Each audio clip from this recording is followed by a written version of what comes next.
Hello दोस्त, नमस्कार, good morning. स्वागत है आप सभी लोगों का आरडब्ल्यू के इस परिवार पर। तो साथी, कैसे हैं आप लोग? उम्मीद है बहुत अच्छे, शानदार, ज़बरदस्त होंगे और अपनी तैयारी एकदम झकास तरीके से चल रही होगी। तो जल्दी से सभी दोस्त जुड़ेंगे और इस क्लास का एकदम बेहतरीन तरीके से हम लोग लेवल और क्वेश्चंस को उठाएंगे। पवन यादव, प्रिया, सभी का स्वागत है। फिरजा, नमस्ते। एक क्वेश्चन आपकी स्क्रीन पर दिख भी रहा होगा, इसको देखते हैं कितने बच्चे आंसर कर पाते हैं। अमन कुमार, राधे राधे। शालिनी धीमर, नमस्ते।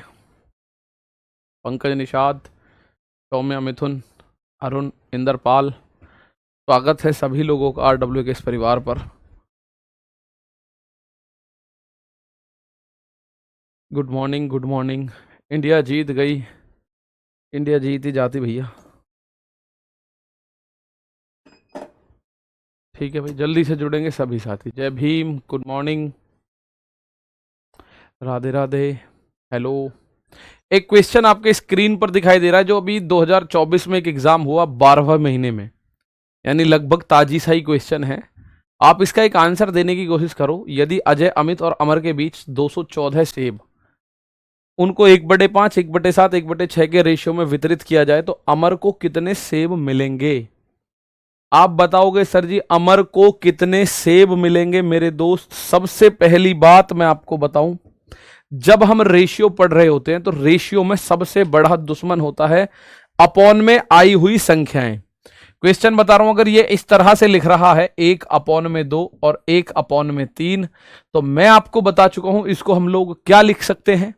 सबसे बड़ा गुनाह, सबसे बड़ा क्राइम यही है, अगर हम रेशियो प्रोपोर्शन देखेंगे, कि उसके अपॉन में यानी कि डिनोमिनेटर में कोई संख्या का आ जाना।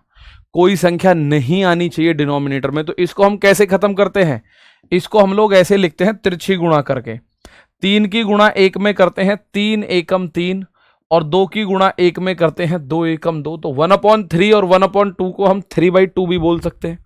हम क्या भी बोल सकते हैं? 3/2 भी बोल सकते हैं, और यही इस सवाल पे आंसर हो जाएगा। लेकिन अगर ये 3 हो जाती हैं, ठीक है ना, अगर मेरे प्यारे भाई ये 3 हो जाते हैं, मानो ये हो जाता है 1/2, 1/3, 1/4 या 1/6, यानी 3 हो जाएं या 4 हो जाएं या 5 हो जाएं, तो इसमें से डिनोमिनेटर को कैसे खत्म करना पड़ेगा?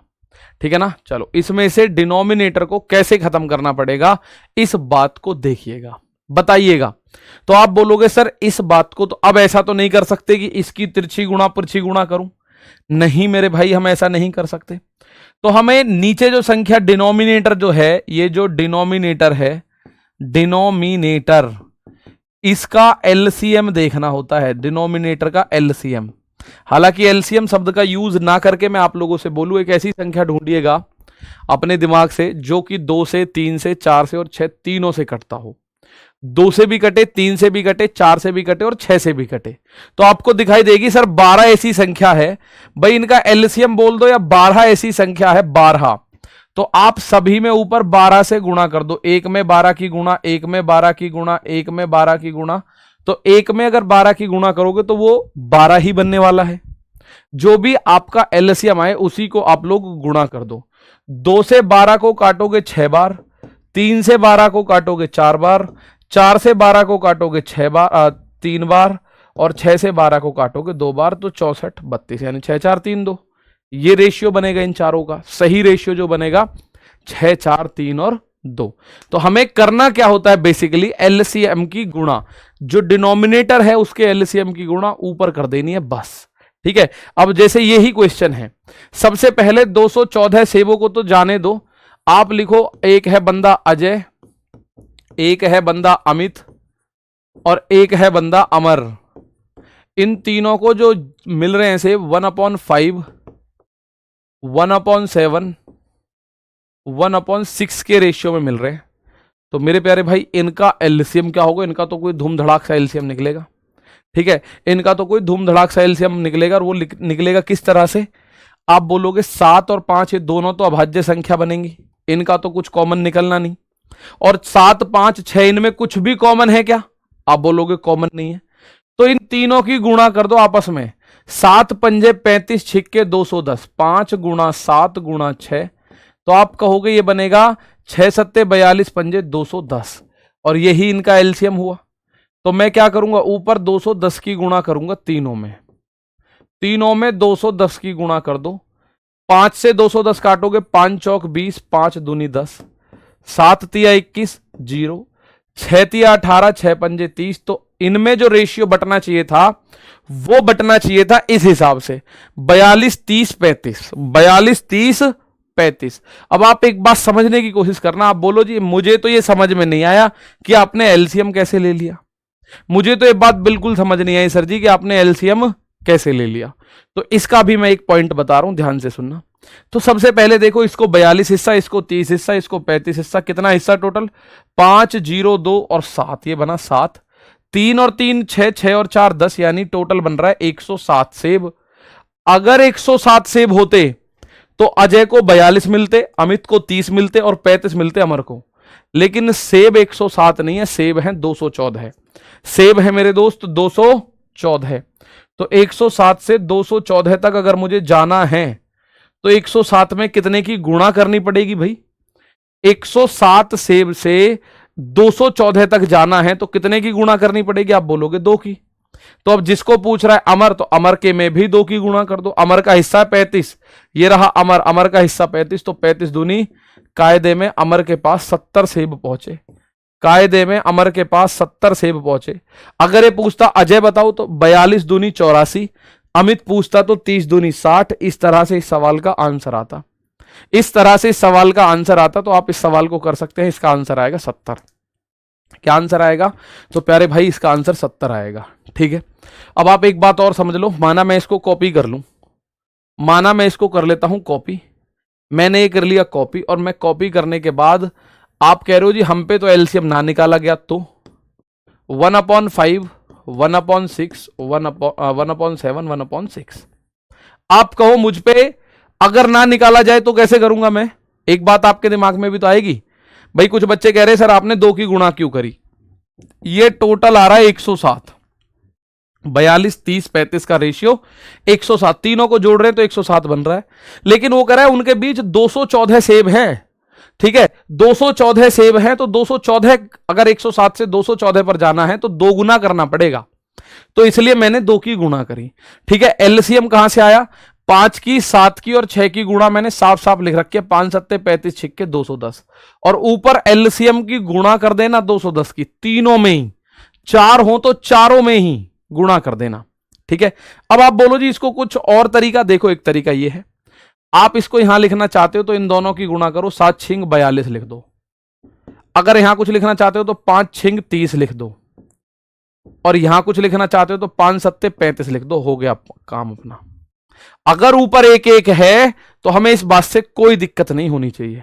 अगर ऊपर एक एक है तो हम लोग क्या करेंगे, 6 सत्ते 42, मतलब मुझे पहले इस अजय के यहां लिखना है ऊपर क्या आएगा। तो मैं अजय वाले को दुबका के नीचे नीचे की गुणा करूं, 6 सत्ते 42, 42 यहां चुपका दूंगा, ये रहा। अगर अमित निकालना है तो अमित को दुबकाओ, 5 छिक्के 30। और अमर निकालना है, अमर दुबकाओ, 5 सत्ते 35। 42 30 35 क्या यही आ रहा है? देख लो भाई, 42 30 35 ही आ रहा है। 42 30 35 ही आ रहा है, इस बात में कोई शक नहीं है। ठीक है, अच्छा चलो एक पॉइंट और बता दो, एक सवाल और बता दो, फिर आपको मैं टाइप पे बढ़ा के लेके चलता हूं अगले पर। अगला टाइप आया आपके सामने ये। ठीक है, अगला टाइप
बताओ भाई इसका आंसर करा आपने 182। जैसे नीरज, विद्या और मोहन 1/6, 1/2, 1/3। अगर ऊपर 1 है तो यहां आएगा क्या, ऊपर यहां लिखो 2 तिया 6, इन दोनों की गुणा करो 2 तिया 6, इसके लिए 6 तिया 18 और यहां पे 6 दूनी 12। ये 6 से कट सकता है ना, आप बोलो 6 से कट सकता है सर जी, ये तो 6 से काटा, 6 एकम 6, 6 तिया 18, 6 दूनी 12। तीनों को जोड़ो, 1 और 3 4 और 2 6 बन रहा है टोटल, लेकिन 6 नहीं है, उनके बीच बांटे गए हैं 546। तो 6 का मान 546 है। कितना गुना है, तो आप बोलोगे सर 91 गुना है, या 1 का मान निकालना हो तो ऐसे निकालते हो 546 भाग 6, 6 निम्मा 54, 6 एकम 6, तो 1 का मान है 91। और पूछ किसका रहा है, मोहन को कितने सेब मिले। अगर मेरे प्यारे दोस्त 1 का मान 91 है तो इस 2 का मान क्या होगा, 2 का मान होगा 2 गुना 91 यानी 182। 91 दूनी 182 इसमें मान होगा, 91 दूनी 182 इसमें क्या होगा, मान होगा। अगर आपसे पूछता नीरज के पास तो 91 एकम 91, और अगर पूछे विद्या के पास तो 91 तिया, आपको 100 कुछ 200 कुछ जो भी है करना होगा। ठीक है ना, चलो क्लियर है बात। अब ये पॉइंट आपको मैंने पूछा था, अब मैं आपको लेके चलता हूं पॉइंट वाइज क्वेश्चंस पर, टाइप वाइज क्वेश्चंस की तरफ। और मैं स्टार्टिंग में रोज 1-2 क्वेश्चंस पुराने पूछता हूं जर्नली, और आपसे भी पूछा करूंगा, आप उसका आंसर मुझे बता दिया करना, काम हो जाया करेगा। ठीक है भाई।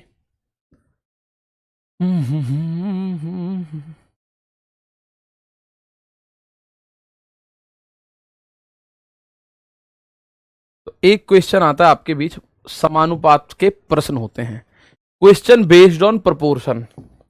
इसमें हमारे पास 3 सवाल पूछेगा सबसे ज्यादा, इसमें हमसे 3 सवाल सबसे ज्यादा पूछेगा, एक मध्यानुपाती, तृतीयानुपाती, चतुर्थानुपाती। ठीक है ना, मध्यानुपाती, तृतीयानुपाती, चतुर्थानुपाती। तो मैं आप लोगों से बात करूं, सबसे पहला पॉइंट, अगर 2 संख्या हैं ए और बी, इनका मध्यानुपाती क्या होगा, यानी इंग्लिश में मैं बात करूं मीन प्रपोर्शन, मध्यानुपाती यानी इंग्लिश में मैं बात करूं तो ये क्या होगा, मीन प्रोपोर्शन। तो ये मेरे दोस्त डायरेक्ट हमें पता होना चाहिए, अंडर रूट में इन दोनों की गुणा। कुछ बच्चों का कहना होगा सर एक बार ये भी बता दो ये आया कैसे है, ये भी बता दो कि आया कैसे है। ठीक है, तो मेरे दोस्त मीन प्रोपोर्शन यानी मध्यानुपाती जब आप निकालोगे तो आपके सामने डायरेक्ट आंसर होगा, दोनों की गुणा करनी है आपस में, दोनों की गुणा करनी है आपस में, ए गुणा बी और अंडर रूट चढ़ा देना बस।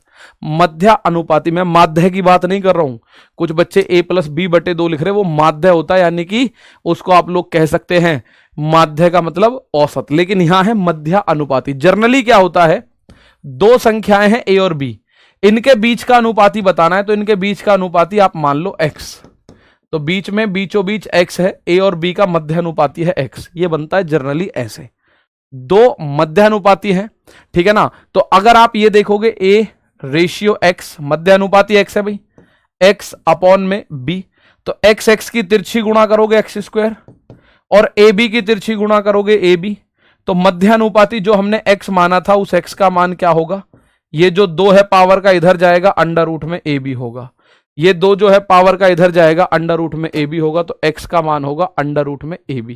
ठीक है, x का मान क्या होगा, अंडर रूट में ab। तो डायरेक्ट हमें वैसे पता चलना चाहिए कि मध्यानुपाती के लिए कॉन्सेप्ट है ये, जैसे अब ये क्वेश्चन है, तो 4 और 9 का मीन प्रोपोर्शन क्या होगा, एक आराम के साथ बता दो कि 4 और 9 का मीन प्रोपोर्शन क्या होगा। ठीक है, एक 4 और 9 का मीन प्रोपोर्शन क्या होगा, इस बात को बताओ। ठीक है, 4 और 9 का मीन प्रोपोर्शन, तो मैंने अभी बताया था, जैसे 2 संख्या अगर है a और b, उनका मैं अगर मीन प्रोपोर्शन की बात करूं तो वो होता है दोनों संख्याओं की गुणा करके अंडर रूट में लिख देना, वो क्या होता है अंडर रूट में ab, यही तो होता है भाई अंडर रूट में ab। अब a और b की जगह कुछ भी दे दे वो, तो जैसे a और b की जगह कह रहा है 4 और 9 का, 4 और 9 का मीन प्रोपोर्शन बताओ, मीन प्रोपोर्शन यानी मध्यानुपाती, तो अंडर रूट में 4 गुणा 9, तो 4 का तो 2 बाहर, 9 का 3 बाहर, भाई ये बनेगा 2 तिया 6। आप इस सवाल का आंसर देते नहीं थकोगे कि सर आंसर 6 आएगा। कितना आएगा आंसर? आप कहिएगा sir ji answer will be 6। ठीक है, 4 और 9 का मीन प्रोपोर्शन आपको पता चल गया, 6 है। एक और क्वेश्चन देखिएगा, इसका आंसर बताइएगा क्या होगा। ठीक है, फिर ऐसे क्या क्वेश्चन इसमें पूछे जाते हैं, बेसिक तो ऐसे ही समझा जाएगा, लेकिन बेसिक पे क्वेश्चन ना पूछ के थोड़ा सा उसने कैलकुलेशन दे दिया तो सर क्या होगा, तो वो भी देखने वाले हैं क्या हो सकता है, क्या वो कर सकता है। ठीक है ना। यदि 16 और x का मीन प्रोपोर्शन 20 है तो x का मान ज्ञात करो। यदि 16 और x का मध्यानुपाती 20 है तो x का मान ज्ञात करना क्या होगा।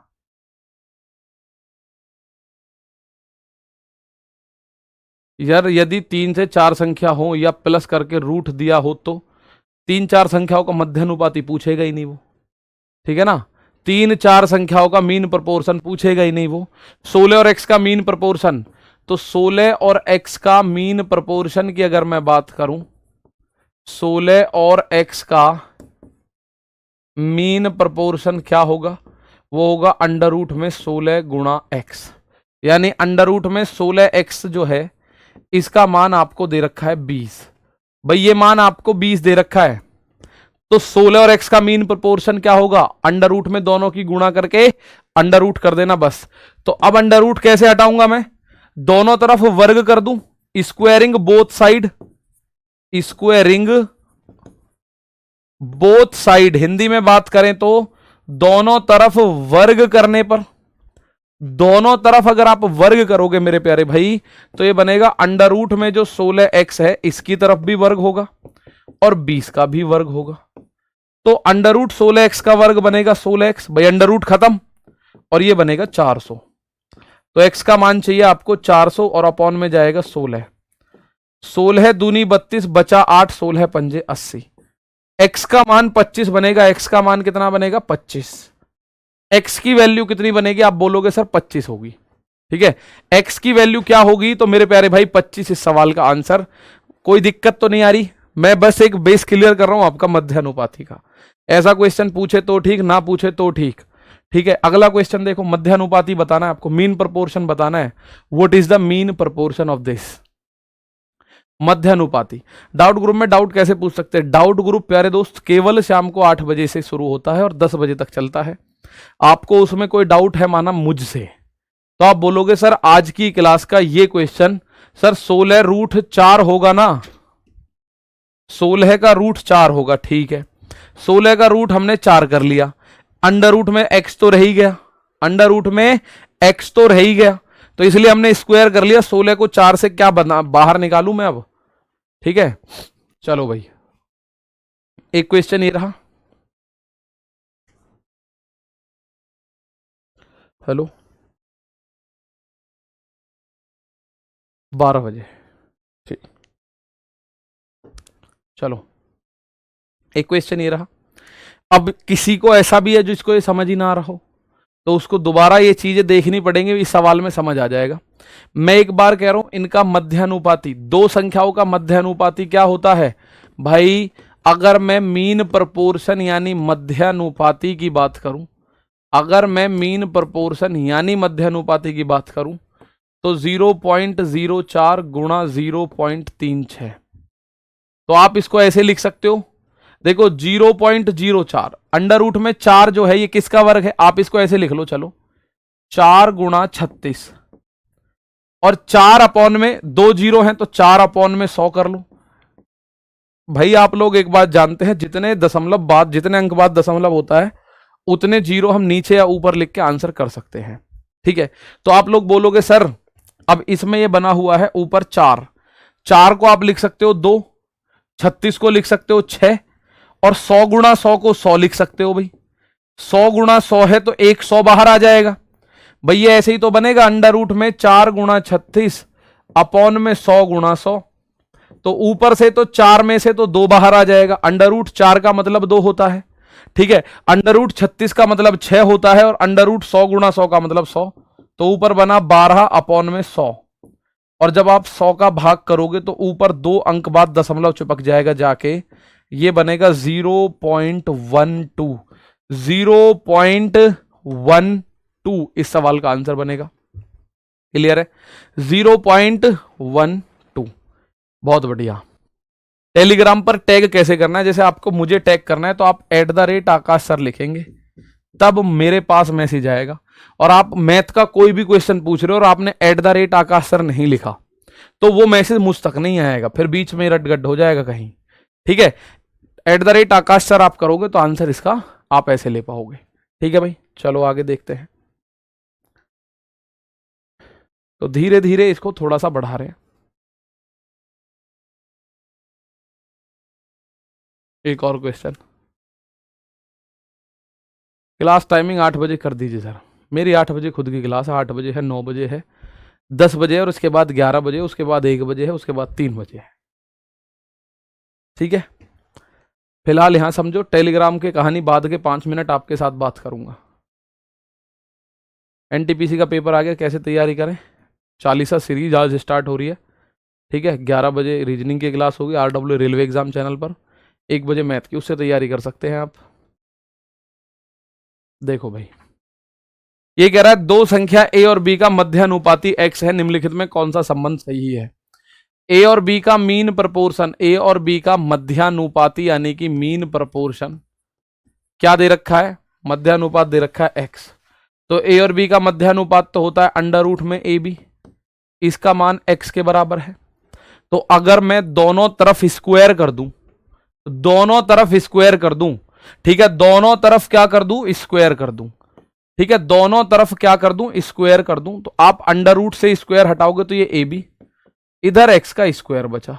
तो एक्स स्क्वायर का मान ए बी किसी संबंध में है? एक्स बराबर ए बी तो नहीं होगा। एक्स स्क्वायर का मान ए बी, ये रहा ऑप्शन नंबर डी के अंदर बैठा हुआ है।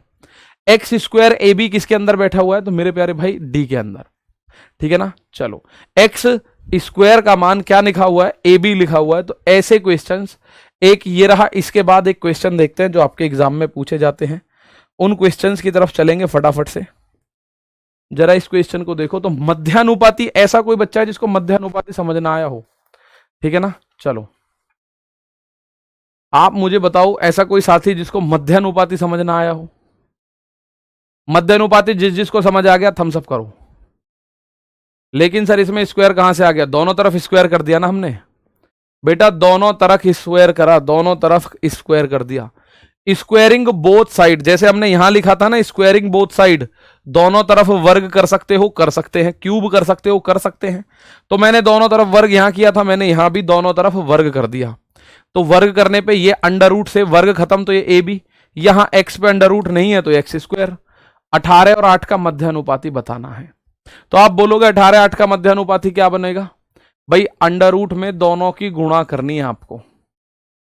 तो 18 अट्ठे 144, और अंडर रूट के अंदर 144 का मतलब होता है 12। अंडर रूट के अंदर 144 का मतलब क्या होता है? आप कहिएगा सर जी 12। अंडर रूट के अंदर 144 का मतलब क्या होता है? सर जी 12। मध्यानुपाती इस तरह से सॉल्व करना है आपको। मीन प्रोपोर्शन यदि आ जाएगा, ठीक है, मीन प्रोपोर्शन यदि आ जाएगा, मात्र एक शब्द में याद रखो, ए और बी का मध्यानुपाती क्या होगा। अगर नहीं समझ आ रहा है तो भाई फिर थोड़ा सा आप लोगों को और ज्यादा मेहनत करनी पड़ेगी, क्योंकि प्रोपोर्शन क्या होगा? बस जो दो संख्या है दोनों की गुणा करो और उनके ऊपर अंडर रूट चढ़ा दो। जो दो संख्या है दोनों की गुणा करके अंडर रूट चढ़ा दो। जैसे 18 और 8 है, इसका मीन प्रोपोर्शन क्या है? तो 18 गुणा 8, और इसके ऊपर अंडर रूट चढ़ाना है। तो 18 अट्ठे 144, और अंडर रूट 144 का मान 12। अगर अब आपको यह नहीं पता कि अंडर रूट 144 बराबर 12 कैसे आया, तो फिर मध्यानुपाती नहीं, फिर आपका मीन प्रोपोर्शन ये 12 का स्क्वायर क्यूब ये गलत है। बस इतनी बात है और कुछ नहीं। जिसको अब भी ना आया हो वो इस क्लास को एक बार फिर से थोड़ा सा नजर घुमा के देख लेगा, बाकी बातें करते रहेंगे उससे। सर पिछले ऑप्शन क्वेश्चन में बी ऑप्शन भी हो सकता है? नहीं हो सकता, नहीं हो सकता भैया इसमें बी ऑप्शन। अब ये क्वेश्चन आया आपका आरआरबी एनटीपीसी के एग्जाम में। ठीक है भाई विक्रम, यहां देखो ये क्वेश्चन आया, बहुत शानदार। अब भी जिसको ना आया हो तो मैं कह सकता हूं आपको स्क्वायर की दिक्कत है भाई, आपको बेस की दिक्कत है थोड़ी सी, ठीक है, थोड़ी सी बेसिक दिक्कत है। तो उसके लिए बिल्कुल एक जीरो से पॉइंट्स हम शुरू करेंगे, बात खत्म। ठीक है, चलो देखो एक छोटा सा कॉन्सेप्ट होता है, कुछ बच्चों के कमेंट देखता हूँ सर हम नोट्स बनाएं ना बनाएं, मुझे नहीं पता आप नोट्स बनाएं या ना बनाएं, ठीक है, ये बात आप लोग अच्छे से जानते हैं। सिलेक्शन के लिए आप अगर कोई चीज अपने की अलावा किसी और पे डालने की कोशिश करोगे तो भाई अपने आप को ही दूर करोगे, अपने आप को ही दूर करोगे, और कुछ नहीं करना। अगर आप फर्स्ट टाइम कोई बैच पढ़ रहे हो तो नोट्स आपको अपने हाथ से बनाने चाहिए, अपनी कॉपी में खुद लिखना चाहिए। और अगर आप ये है कि नहीं मैंने पहले भी एक दो बैच ले रखे हैं तो फिर नोट्स की कोई जरूरत नहीं है, आपके पुराने नोट्स काम करेंगे, अब तो प्रैक्टिस कर लो जितनी कर सको। क्वेश्चन आया ये, यदि x और 338 के बीच मीन प्रोपोर्शन जो है वो 260 है तो x की वैल्यू क्या होगी, x की वैल्यू क्या होगी, ठीक है ना। अब एक बात बताओ, x और 338, x और 338 का जो मीन प्रोपोर्शन है, क्या है मीन प्रोपोर्शन, उसने बोला हुआ है ये है मेरे प्यारे भाई 260। तो आप लोग जानते हैं दो संख्याओं का मध्यानुपाती क्या होता है, उन दोनों की आपस में गुणा कर दो, x गुणा 338 और ऊपर चढ़ा दो अंडर रूट बराबर ये 260 है ही।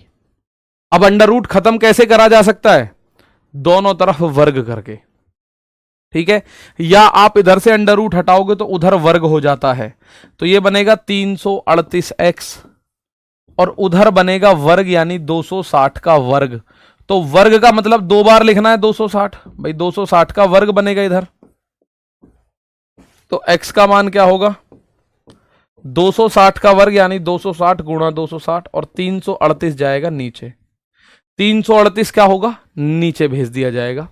अब अगर मैं इसको काट पीट करने की कोशिश करूं तो मैं इसको काटूंगा, माना क्या ये 26 से कट रहा है, 26 एकम 26, हाँ देखो 26 एकम 26 बचा 7, 26 तिया 78, ये 26 से 10 बार, 13 दूनी 26 एक 0, तो x का मान आएगा 20 गुणा 10 जो कि बनेगा 200।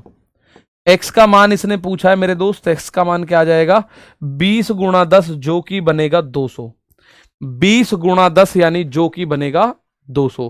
तो मध्यानुपाती के लिए बस दोनों संख्याओं का गुणा करके अंडर रूट कर देना, बात खत्म। एक जैसे मैं आपके लिए क्वेश्चन इतने लाता नहीं, लेकिन आप लोगों के लिए पहले बेसिक क्लियर करने का एक यही माध्यम था। अब देखो यहां अच्छे अच्छे चौधरियों की चौधराहट खत्म हो जाती है क्वेश्चन पे, ठीक है ना। चलो बिल्कुल तमन कुमार, देखो टेक्नीशियन के लिए 40 सीरीज ले सकते हैं क्या, बिल्कुल ले सकते हो। देखो भाई आपको मैं एक बात बताऊं, मैथ्स की रेलवे जब ये एग्जाम शुरू हुआ था ना, ये टॉपिक ये वाला पॉइंट शुरू करा था तो फ्राइडे में मैंने आपको बताया था, आपको अगर मैं मैथ ये बोल के पढ़ा रहा हूं ना कि ये ग्रुप डी के लिए पढ़ लेना, तो उसको बिना डाउट के एनटीपीसी के लिए, एएलपी के लिए, टेक्नीशियन के लिए, जेई के लिए, पैरामेडिकल के लिए, सेक्शन कंट्रोलर के लिए अनडाउटेडली पढ़ लेना उसे, ठीक है। और अगर मैं कह रहा हूं ये एनटीपीसी की क्लासेस हैं तो वो एनटीपीसी की नहीं है, रेलवे के किसी भी एग्जाम की क्लासेस हैं, ठीक है ना। चलिएगा देखो अब कह रहे 10 कहां से आया, मेरे प्यारे भाई ये गलती बस मध्यानुपाती की नहीं, आपकी काटपीट की, आपकी कैलकुलेशन की एरर है थोड़ी सी, उस पे हमें काम करना होगा। ये तो मुझे दिख रहा है, मैंने 26 से काटा, 26 से 260 10 बार कटा, 26 से 338 13 बार और 13 से 260 20 बार, तो 20 गुणा 10 200 इस सवाल का आंसर। अब ये सवाल है, इसने बोला इसका मध्यानुपाती बताइएगा। तो मध्यानुपाती क्या होता है भाई, दो संख्याएं हैं, एक तो है 21 प्लस 16 रूट 2, एक संख्या तो है ये, और दूसरी संख्या है 16 माइनस 7 रूट 2। इन दोनों का मध्यानुपाती निकालना है तो दोनों की गुणा करके रूट चढ़ा दो, निकल गया मध्यानुपाती। अगर मुझे मध्य अनुपाती निकालना है तो मेरे प्यारे भाई दोनों की गुणा करके मुझे केवल अंडर रूट करना पड़ेगा, ये बात तो पता है भाई। ये संख्या अपने आप में एक है, ये दूसरी संख्या है। अब जब दोनों संख्याओं का मुझे मीन प्रोपोर्शन निकालना है तो मुझे दोनों की गुणा करके अंडर रूट करना है, बात खत्म। अब ये गुणा कैसे होती है, बस ये थोड़ा सा आप लोगों को समझना होगा, गुणा करते कैसे हैं। पहले 21 की गुणा 16 में करी जाएगी, 21 छिक्के 126 हासिल लगा 12, 21 एकम 21 और 12 33। अब 21 की गुणा इसमें करी जाएगी तो 21 सत्ते 147, ये माइनस का है तो ये बनेगा 147√2।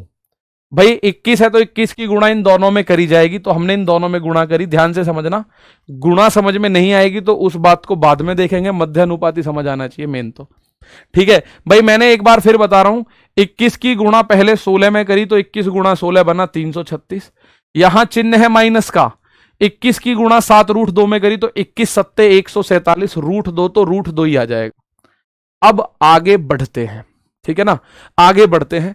मैं इस 16√2 की गुणा 16 में करूं तो 16 की 16 में करो, 16 सोलियम, भाई प्लस का यहां भी प्लस यहां भी प्लस, 16 सोलियम 256√2। और अब इस 16√2 की गुणा 7√2 में यदि मैं करूंगा तो ये माइनस है तो माइनस हो जाएगा, 16√2 और गुणा 7√2। आप बोलो ये डायरेक्ट क्यों नहीं करी, यहां कुछ समझाना था इसलिए नहीं करी। तो ये बनेगा अंडर रूट में 336, और इन दोनों को कैलकुलेशन करो भाई, 256√2 में से 147√2 गया तो √2 तो आएगा ही आएगा, और प्लस का आएगा 6 में से 7, 16 में से 7 गया 9 बचा, 24 में से 14 गया 10 बचा, तो 109√2, और माइनस देखो 16 की 7 में गुणा करो, 16 सत्ते 112, और √2 की √2 में गुणा करोगे तो 2 बनेगा। भाई रूट की एक जैसी संख्याओं की जब आप गुणा करते हो ना, जैसे ऐसे करना हो, मुझे √x गुणा √x करना हो तो ये x बनेगा। अगर मुझे √3 गुणा √3 करना पड़ा तो ये 3 बनेगा पूरा। मुझे √6 गुणा √6 करना पड़ा तो ये √6 बनेगा, मतलब 6 बनेगा। √2 गुणा √2 करूंगा तो ये 2 बनेगा। अगर मैं √3 गुणा √4 करूंगा तो ये √12 बनेगा। ठीक है भाई, यहां आप √12 बनेगा, क्योंकि जब एक जैसी दो संख्याओं की गुणा करोगे ना, रूट में होंगी तो उनका रूट खत्म हो जाता है बेसिकली। अगर √2 की गुणा √2 में हुई, इस वाले √2 की इस √2 में हुई तो ये बना 2। तो आप बोलोगे कितना बनेगा, 336 प्लस 109√2 और माइनस 112 दूनी 224। एग्जाम में तो यहीं से आंसर आ जाएगा, 109√2 एक ही ऑप्शन में है जी, इसी में है 109√2। अच्छा जी, अब अगर मैं यहां देखूं, 336 में से 224 घटाओ, 6 में से 4 गया 2, 33 में से 22 गया 11, 112 प्लस 109√2, 112 प्लस 109√2 अंडर रूट के अंदर किस में है, ऑप्शन नंबर बी में है। ठीक है ना सर, यहां डायरेक्ट भी तो कर सकते हैं, हाँ जी, आप डायरेक्ट गुणा अगर आप समझ में आ जाएगी तो कर दोगे, 16 सत्ते 112 और √2 2, तो 112 दूनी 224 डायरेक्ट भी लिख सकते हो। ठीक है, डायरेक्ट भी लिख सकते हो। क्लियर है बात भाई मेरे, यहां जो भी बेस्ट तरीका होगा वो आपको मिलेगा। जैसे कुछ बच्चे थोड़ा सा कैलकुलेशन बड़ी होते ही उनको लगता है कुछ शॉर्ट में बता दो, कोई ऐसी पुड़िया चाहिएगी जो कि डायरेक्ट आंसर आए। तो मेरे दोस्त पहले क्वेश्चन पढ़ लिया करो, ये मध्य अनुपाती का क्वेश्चन है, ये भी मध्य अनुपाती का क्वेश्चन था, ये भी मध्य अनुपाती क्या होता है, कॉन्सेप्ट है दोनों की गुणा कर दो अंडर रूट में। 18 8 144, आपने कह दिया 12 1.5 सेकंड में, लेकिन यहां संख्या थी 18 और 8, संख्या इजी थी। अब जब यहां संख्या थोड़ी सी टिपिकल है तो आंसर भी थोड़ा सा समय लेगा, इस बात में कोई शक कोई दो राय नहीं है। केवल आप लोगों को क्या करना पड़ेगा, गुणा करनी पड़ेगी, और मीन प्रोपोर्शन के लिए 21 की गुणा 16 में करोगे, 21 गुणा 16 336 हो जाएगा। 21 की गुणा माइनस 7√2 में 21 सत्ते 147√2 हो जाएगा। 100 और उसके बाद हो गए दोनों, 16√2 की 16 में करोगे, 16 गुणा 16 256√2, और 16√2 की 7√2 में करोगे तो 16 सत्ते 112 दूनी 224। जितना काट पीट सकते हो काट पीट लीजिए। ठीक है ना, थोड़ा सा समय लग रहा है, लगने दो, टेंशन उसकी मत लो, पहले चीजों को सीखना है, काटने में समय लग रहा है, लगने दो। ठीक है ना, चलो क्लियर। अब अगर मैं आप लोगों से बात करूं थोड़ा सा आगे चल के, अगला पॉइंट ये तो हुआ मध्य अनुपाती। अगर दो संख्या देखे, माना ये कह रहा है ए और बी का, आपसे कह रहा है तृतीयानुपाती बताओ। तृतीयानुपाती को इंग्लिश में बोलते हैं मेरे दोस्त थर्ड प्रपोर्शन। ये तो था मीन प्रपोर्शन, अब आएगा थर्ड प्रपोर्शन। तो हमें एग्जाम कैसे करना है, एग्जाम में बाद वाली संख्या का स्क्वायर अपॉन में ए, बाद वाली संख्या का स्क्वायर करना है, और अपॉन में क्या करना होगा, तो मेरे दोस्त अपॉन में करना होगा ए, सीधा सिंपल सा। ठीक है, चलो सीधा सिंपल है कि बाद वाली क्वेश्चन का बाद वाली संख्या अगर जो भी है उसका स्क्वायर करके संख्या कभी चेंज मत करना, संख्या कभी भी चेंज नहीं करनी है आपको, ठीक है, संख्या कभी भी चेंज नहीं करनी है। ठीक, तो दो रेशियो आपको दे रखे हैं, जैसे ये ऐसे दे रखा होगा A रेशियो B और B रेशियो X मान लो, ये है थर्ड प्रपोर्शन। तो आप क्या करोगे, A अपॉन B बराबर B अपॉन X, तो इसकी तिरछी गुणा करोगे AX बराबर B स्क्वायर, इसकी तिरछी गुणा X का मान हो जाएगा B स्क्वायर अपॉन में A। तो हमें यह मतलब ही नहीं है क्या है बवाल, हमें इस बवाल का कोई मतलब ही नहीं है ये क्या होता है, हमें सीधा याद होना है B स्क्वायर अपॉन ए। B क्या है, B यहां A जो है वो पहली संख्या होगी और आप संख्याओं का क्रम चेंज नहीं करोगे। B क्या होगी, B दूसरी संख्या होगी, second number, A will be the first number और B will be the second number. और आप कल को ऐसे बैठ जाओ कि गुरु अगर हम अपना क्वेश्चन को मतलब संख्याओं को चेंज कर दें, तो मैं बताता हूं, देखो जैसे क्वेश्चन आया 9 और 12 का थर्ड प्रपोर्शन बताना है हमको, किसका, 9 और 12, तो पहली संख्या A है अनडाउटेडली, दूसरी संख्या B। आपका दिमाग है कि मैं तो 12 और 9 का बताऊं, तो क्या कर लोगे, ना बताना ऐसे भाई मेरे, ऐसे नहीं बताना आपको। जो संख्या पहले लिख गई वो पहले और जो बाद में लिख गई सो बाद में। सर जी एक रूट होता अगर दूसरा रूट 3 होता तब कैसे होता, रूट 2 की गुणा रूट 3 में करते रूट 6 हो जाता उसका मान, रूट 2 की गुणा रूट 3 में करते तो रूट 6 हो जाता। मैंने यहां बताया है, यहां रूट 3 और रूट 4 अगर आएगा तो रूट 12 बनेगा, एक अगर रूट 2 होता एक रूट 3 होगा तो वो रूट 6 बनेगा। अगर यहां पे रूट 3 होता तो 16 सत्ते 112 रूट 6 बनता, फिर ये यहां 2 होता यहां रूट 3 होता तो रूट 6 बनता फिर ये, ठीक है। चलो थर्ड प्रपोर्शन, आपका मैथ कितना भी वीक है मुझे उस बात से मतलब नहीं, मैं ये कह रहा हूं जो मैं बता रहा हूं ये उस बच्चे को भी आना चाहिए जो बिल्कुल पहली बार खड़ा हुआ है आके मैदान में, उसको कुछ नहीं आता, मैं मान रहा हूं मैथ में, बस उसको पहाड़े आता है, केवल उसको थोड़े बहुत पहाड़े आते हैं। और मैं आप लोगों को अभी बता दूं एक ईमानदारी के साथ आपको तैयारी करनी है कि आपको 20-25 तक के तो पहाड़े याद हों, उसके बाद के हम करा देंगे। आपको वर्ग याद होने चाहिए 20-25 तक के और 20-25 तक के क्यूब्स याद हों। ये याद नहीं होंगे तो जीवन में सिलेक्शन नहीं होगा, मैथ्स तो आपका अच्छा हो ही नहीं सकता क्योंकि कैलकुलेशन नहीं कर पाओगे भाई। तीसरा अनुपाती, तो 9 और 12 का थर्ड प्रपोर्शन मुझे निकालना है, थर्ड प्रपोर्शन। तीसरा अनुपाती भी बोल देता है, तीसरा समानुपाती भी बोल देता है, थर्ड प्रपोर्शन भी बोल देगा, तो आप लोग उसको देख के घबराना मत। ये क्या होता है, B square upon A B का थर्ड प्रपोर्शन क्या होता है, तृतीयानुपाती।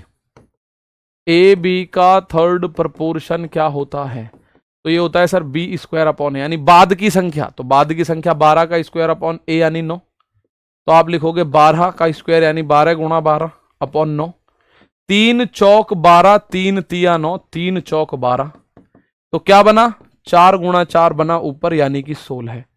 9 और 12 का तृतीयानुपाती अगर मैं बात करूंगा तो वो बनेगा 16 है, 16, ठीक है ना। चलो कितना बनेगा, तो मेरे प्यारे दोस्त 16। भाई स्पीड तो ऐसे नहीं लग रही तेज है, आप गुणा भाग नहीं कर पा रहे उसके हिसाब से मत बताना, मैं जो क्वेश्चन बता रहा हूं उस हिसाब से बताना, क्योंकि गुणा भाग तो मैं कर ही नहीं सकता आपके कभी भी, मतलब आपकी जगह मैं नहीं कर सकता, वो आपको ही करने पड़ेंगे, बस इतना ध्यान रखना।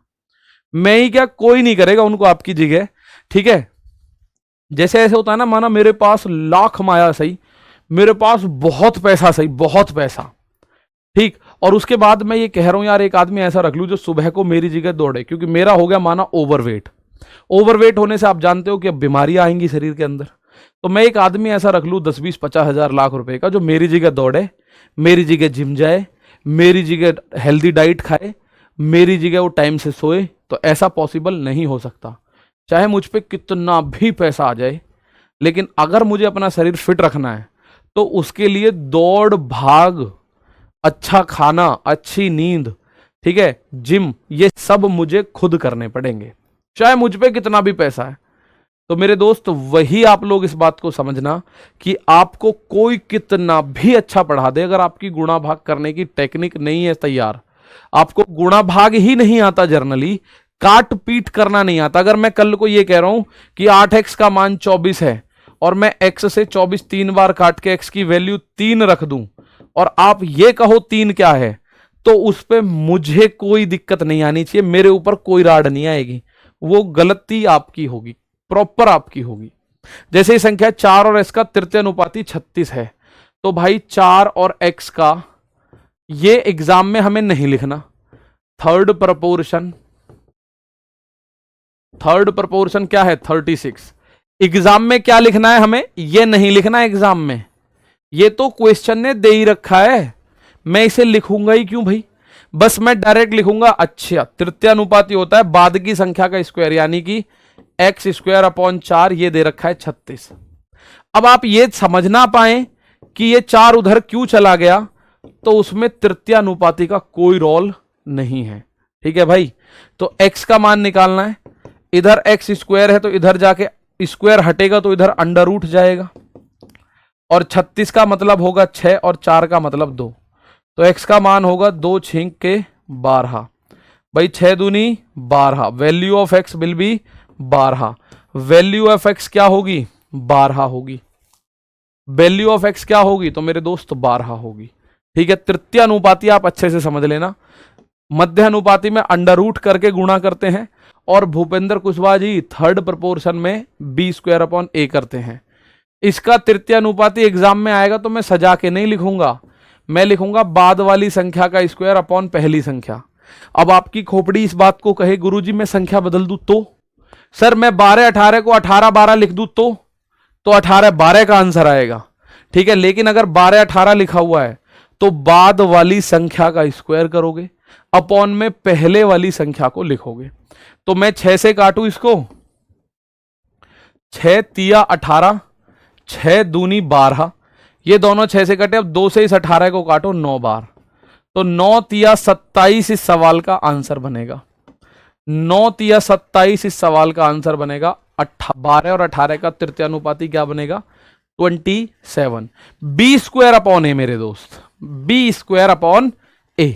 ठीक है 27। चलो 0.8 एंड 0.2 का थर्ड प्रोपोर्शन आपको चेक करना है क्या होगा। 0.8 एंड 0.2 का थर्ड प्रोपोर्शन क्या होगा ज्ञात करिएगा। और आपको प्रोएक्टिव होना, एक तो होता है एक्टिव, एक होता है मेरे दोस्त प्रोएक्टिव। इंग्लिश का क्वेश्चन गलत था पिछला, if the third proportion of 4 and x is 36। हाँ ये पिछला वाला क्वेश्चन इंग्लिश में पिछला वाला ही दे दिया, लास्ट ऑप्शन को लास्ट ऑप्शन की तरह उन्होंने रख दिया है पाइटिस साहब ने।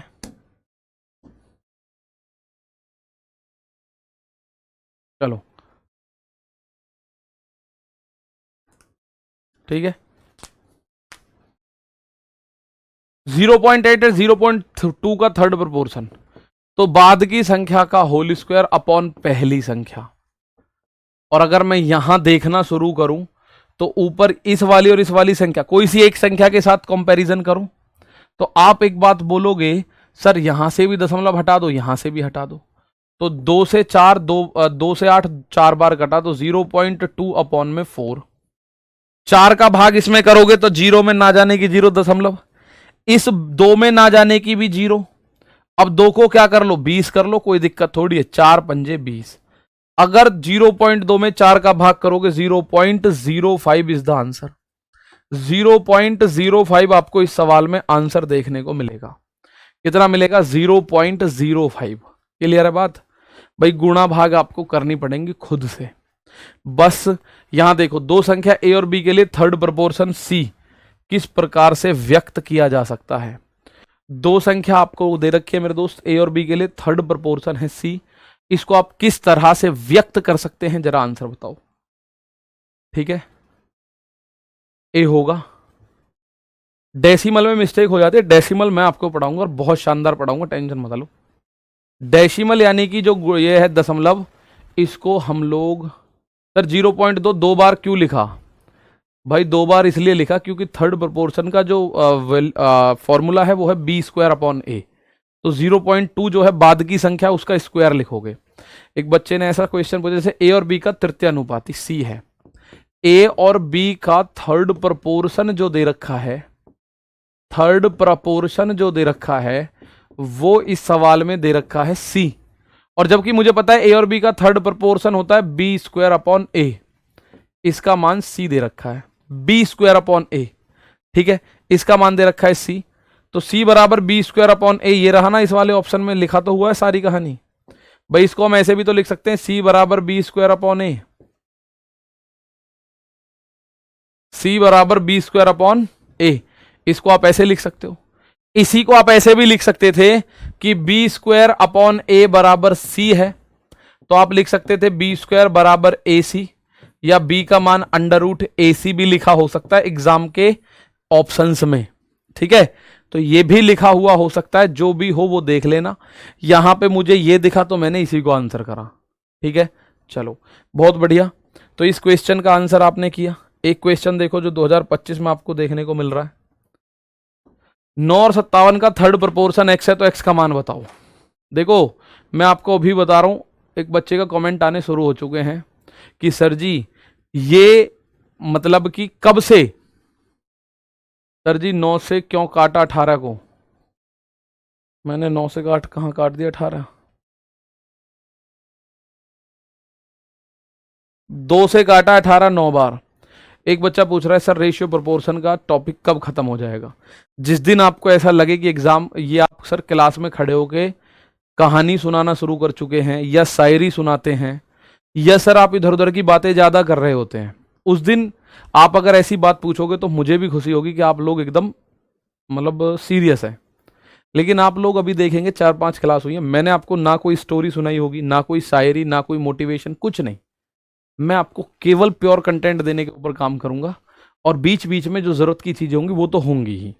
9 और 57 का थर्ड प्रोपोर्शन एक्स है, तो एक्स का मान होगा बी स्क्वायर अपॉन ए, यानी 57 का तो स्क्वायर कर दो, अपॉन में ए यानी कि 9, 9 और 57 है ना, इनका थर्ड प्रोपोर्शन जो होगा वो होगा बी स्क्वायर अपॉन ए के आधार पर, यानी कि 57 का स्क्वायर अपॉन ए, 3 से 3 बार, 3 से 19 बार, और 3 से ये भी 19 बार, 19 गुणा 19 361, 19 गुणा 19 361 इस सवाल का आंसर हो जाएगा, 19 गुणा 19 इसका आंसर 361 हो जाएगा प्रॉपरली, ठीक है। चलो अब यहां एक पॉइंट और समझ लो, अगर आप लोगों को 3 संख्या दे रखी है ए बी सी, तो इनका पूछेगा आपसे चतुर्थानुपात, ये 3 अनुपात पूछता है भाई, चतुर्थानुपात बोल दो, या चतुर्थ अनुपात बोल दो, या चतुर्थ समानुपात बोल दो, या फोर्थ प्रोपोर्शन बोल दो, एक ही बात है भाई। फोर्थ प्रोपोर्शन बोल दो तो ये होता है बाद की दोनों संख्याओं की गुणा अपॉन में पहली संख्या, बाद की दोनों संख्याओं की गुणा अपॉन में पहली संख्या। सर 45 वाले का 0.5 आएगा, एक सेकंड मेरे दोस्त टेंशन मत लो, ये 4 बार, 4 से इसे काटोगे, 4 एकम 4, 4 का भाग 2 में करोगे पहले, ना जाने की 0, 4 पंजे 20, तो 0.05 आएगा, ये जिसका आंसर आ रहा है गलत है, ठीक है। तो अगर आप लोगों को 3 संख्याएं दे रखी हैं, ठीक है, तो आप लोग इस बात को समझिएगा कि उसका आंसर क्या होगा। तो प्यारे साथी उसका आंसर फोर्थ प्रोपोर्शन वो पूछेगा। फोर्थ प्रोपोर्शन का मतलब दूसरी संख्या और तीसरी संख्या की गुणा करके भाग पहली संख्या। ए जी सर 57 2 बार क्यों लिख दिया, क्योंकि बी स्क्वायर अपॉन ए होता है इसलिए लिख दिया मेरे भाई, दोबारा देखनी पड़ेगी बहुत सारे बच्चों को क्लास अनडाउटेडली, और एक बार में ही समझ आ जाएगा, वैसे तो बहुत सीधा सा है। तो बाद की 2 संख्याओं की गुणा करके पहली संख्या का भाग दे दो, ये हो जाता है आपका फोर्थ प्रोपोर्शन, ठीक है ना, फोर्थ प्रोपोर्शन। तो ये सवाल है 3 4 9 का चतुर्थ अनुपाती क्या होगा। तो मेरे प्यारे दोस्त 3 4 9 का जो चतुर्थ अनुपाती है वो होगा बी गुणा सी अपॉन में ए, यानी बाद की 2 संख्या ये रही 4 गुणा 9 अपॉन में ए का मान 3, 3 से ये 3 बार, 3 चौक 12 इस सवाल का आंसर, 3 से ये 3 बार, 3 चौक 12 इस सवाल का आंसर हो जाएगा, ठीक है। तो ये चतुर्थ अनुपात है, फोर्थ प्रोपोर्शन है, ठीक। तो ये आज के लिए इतना ही है, एक क्वेश्चन दे रहा हूं, इसको होमवर्क में मुझे आंसर बताइएगा क्या होगा, ठीक है। फोर्थ प्रोपोर्शन के बारे में यहां से आपको क्वेश्चन की जानकारी मिलेगी, आप यहां से इसका आंसर। ठीक है भाई, तो आज के लिए इतना ही है, बाकी मुलाकात करेंगे कल। तब तक के लिए प्यारे साथी एक बार इस क्वेश्चंस को रिवाइज कर लेना। मैं नहीं कह रहा वीडियो देखनी है, आप इन पीडीएफ के माध्यम से इन क्वेश्चंस को रिवाइज कर लेना ताकि आपको अच्छे से चीजें समझ आ जाएं। एक बार यही क्वेश्चंस, मैं ही नहीं कह रहा नए क्वेश्चन, इन्हीं क्वेश्चन को 5-5, 6-6 बार रिवाइज करो, फिर देखो नए क्वेश्चन करोगे हो जाएगा। ठीक है भाई, आज के लिए इतना ही, मिलेंगे कल। तब तक के लिए दोस्तों नमस्कार, थैंक यू, जय हिंद, जय भारत।